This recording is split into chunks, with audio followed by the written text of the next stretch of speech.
I'm Annette, and I'm here at Dancing Moon Bed and Breakfast, and today I'm going to show you one of our favorite drinks on Sunday morning. It is our version of a Palisade peach mimosa. We're here in Palisade, Colorado. We're known for our peaches, and we use them all in our wineries, our distilleries, and our breweries. What we start with is today we have 100% peach juice. This one here comes from Peach Fork Winery. They produce their own peaches and their peach juice.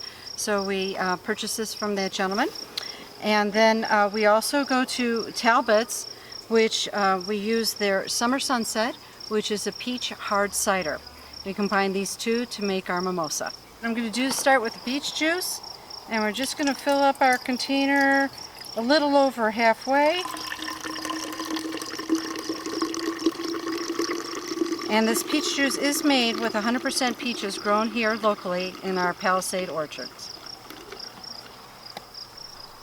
Now we're going to open this can of Summer Sunset hard cider. It's peach flavored, so it really adds to the peach juice.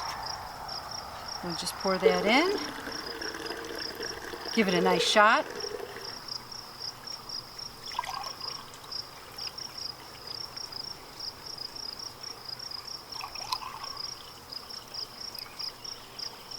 Okay.